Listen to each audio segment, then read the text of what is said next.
Hello friends.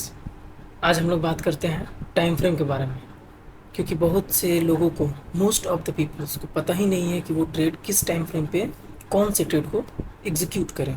तो मैं बिना कोई टाइम वेस्ट किए मैं आपको पूरे टाइम फ्रेम के बारे में अच्छे से बताता हूँ।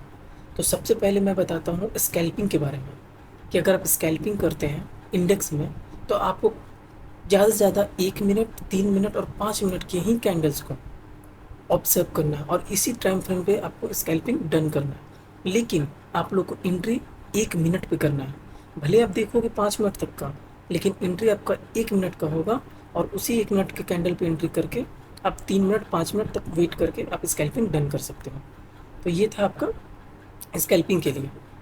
ये हो गया आपका स्कैल्पिंग के लिए। अब बात करते हैं इंट्राडे के लिए। अब इंट्राडे क्या होता है? इंट्राडे है, आप इंट्राडे भी आप अगर इंडेक्स में करते हो तो आपको कम से कम ये तीन टाइम फ्रेम, 5 मिनट, 15 मिनट और 1 घंटे, ये तीन टाइम फ्रेम आपको मोस्ट ऑफ द पीपल लोगों को देखना चाहिए। क्योंकि इंट्राडे में आप लोगों को कम से कम ट्रेड को 15 मिनट या 1 घंटे तक होल्ड करना सकता है या होल्ड करना पड़ सकता है। तो सबसे पहले आप लोग इस टाइम फ्रेम में ही आपको इंट्राडे करना होगा। और इंट्राडे में आपको सिर्फ 1 से 2 ही आपको ट्रेड मिल सकता है, मैक्स टू मैक्स 2 और मिनिमम 1 ट्रेड मिलेगी। लेकिन स्कैल्पिंग में अब 2-4 ट्रेड आप आराम से कर सकते हो। इसमें कि आपकी क्वांटिटी बड़ी होगी, लेकिन पॉइंट्स आपको कम मिलेंगे। स्कैल्पिंग में आप जितना जल्दी निकल सकते हो उतना जल्दी आप निकल सकते हो, तो निकलो। फिर बात करते हैं स्विंग के बारे में, कि स्विंग ट्रेड क्या होता है। तो स्विंग ट्रेड आप जनरली जान सकते हो कि एक स्विंग किसको कहते हैं। ये एक स्विंग हो गया, यहाँ पर जो हमेशा एक स्विंग बन रहा है, ये एक आपका स्विंग हो गया।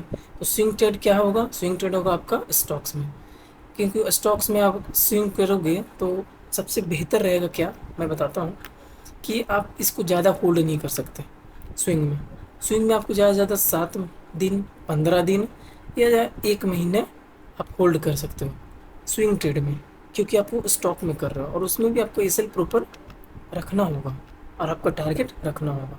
लेकिन उसके लिए आपको 1 घंटे की, 4 घंटे की और डेली टाइम फ्रेम की, ये आपको देखना होगा अच्छे से कैंडल्स। और एंट्री जो होगा वो आपको होगा 1 घंटे के टाइम फ्रेम पे एंट्री, स्विंग ट्रेड के लिए। और अब हम बात करते हैं इन्वेस्टिंग के लिए, कि इन्वेस्टिंग करना होगा तो आपको ये तीन time frame most of the time देखना होगा। Daily time frame, weekly time frame, monthly time frame. इस तीनों टाइम फ्रेम पे एनालाइज कर लीजिएगा। लेकिन एंट्री आपका रहेगा डेली टाइम फ्रेम पे। क्योंकि देखिए, अगर इन्वेस्टमेंट है तो इन्वेस्टमेंट आप कम से कम तो कीजिएगा 6 महीना, 1 ईयर, 2 ईयर, ऐसे इन्वेस्टमेंट कीजिएगा। मतलब इसमें आप अच्छे से एनालाइज करके एक बार एंट्री कर लीजिए, उसके बाद उसको भूल जाइए। ये है इन्वेस्टमेंट के लिए। लेकिन बहुत से लोग खाली कन्फ्यूजन रहते हैं ज़्यादा से ज़्यादा स्विंग में, या तो कन्फ्यूजन रहते हैं इंट्राडे में। तो आजकल जो ऐसा मार्केट है कि लोग स्कैल्पिंग ही ज़्यादा कर रहे हैं, जिसमें वो 1 मिनट पे एंट्री करना है और 5 मिनट तक आपको होल्ड करना है। स्कैल्पिंग में 5 minute, max to max 10 minute. तो ये था आपका स्विंग जो मैं अभी बताया। इंट्राडे के लिए ये तीन टाइम फ्रेम आप देखिएगा, स्विंग के लिए ये तीन टाइम फ्रेम देखिएगा और इन्वेस्टमेंट के लिए ये ये तीन टाइम फ्रेम जरूर देखिएगा। लेकिन हाँ, अगर आप स्कैल्पिंग कर रहे हैं तो ये तीन टाइम फ्रेम तो देखिएगा, लेकिन उससे पहले आपको एक बार ये तीन टाइम फ्रेम को भी एनालाइज करना होगा। लेकिन अगर आप इंट्राडे कर रहे हैं तो ये तीन टाइम फ्रेम को एक बार एनालाइज जरूर करना होगा। मतलब एक बार आपको सिर्फ डेली 4 आवर और 1 आवर देखकर उसको छोड़ देना है। फिर उसके बाद आपको जब आप ट्रेड लेने जाओगे तो ये तीन टाइम फ्रेम पे आपको शिफ्ट कर कर, हर तीन टाइम फ्रेम पे शिफ्ट कर करके आपको चेंज करके, फिर उसके बाद लास्ट में आपको 5 मिनट पे एंट्री लेना होगा। ये था इंट्राडे के लिए। अब अगर स्विंग कर रहे हैं तो भी आपको देखना होगा एक डेली टाइम फ्रेम या वीकली कम से कम। एनालाइज के लिए एक बड़े टाइम फ्रेम पे देखना जरूरी होता है। लेकिन आपको स्विंग एंट्री 1 घंटे भी करना और डेली तक में भी आप, डेली टाइम फ्रेम तक में भी आप कर सकते हैं। अब बात करते हैं इन्वेस्टमेंट के लिए। तो इन्वेस्टमेंट के लिए बस सिंपल है, इसमें कुछ नहीं, आपको सिर्फ डेली टाइम फ्रेम पे एंट्री लेना है।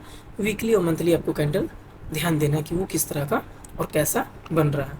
तो टाइम फ्रेम आई थिंक आप लोग को एकदम क्लियर हो गया होगा। और अगर कोई भी डाउट होता है टाइम फ्रेम को रिलेटेड लेकर, कि मैं किस टाइम फ्रेम पे एंट्री करूँ, किस पे एग्जिट करूँ, तो आप मेरे कमेंट सेक्शन में आप मेरे से क्वेश्चन पूछ सकते हैं। मैं इसको पूरी प्रॉपर और अच्छे से आप लोग को जवाब दूंगा। क्योंकि आप लोग को ज़्यादा से ज़्यादा आप लोग क्या करोगे, स्कैल्पिंग और इंट्राडे करोगे, जो कि ये होता है इंडेक्स में करोगे। ये दोनों तो आप स्टॉक में करोगे, जो कि एक इन्वेस्टमेंट और स्टॉक में जैसे स्विंग करने करोगे तो स्टॉक में ही करोगे। लेकिन मोस्ट ऑफ द लोग स्कैल्पिंग और इंट्राडे आपको इंडेक्स में ही करेंगे। तो आपको इससे रिलेटेड कोई भी आपको डाउट्स होते हैं टाइम फ्रेम से रिलेटेड, मेरे को एक कमेंट कीजिएगा, मैं आपको प्रॉपर तुरंत जवाब दे दूंगा। अगर वीडियो अच्छा लगा हो तो लाइक कीजिएगा और चैनल को सब्सक्राइब कीजिएगा। मिलते हैं नेक्स्ट वीडियो में।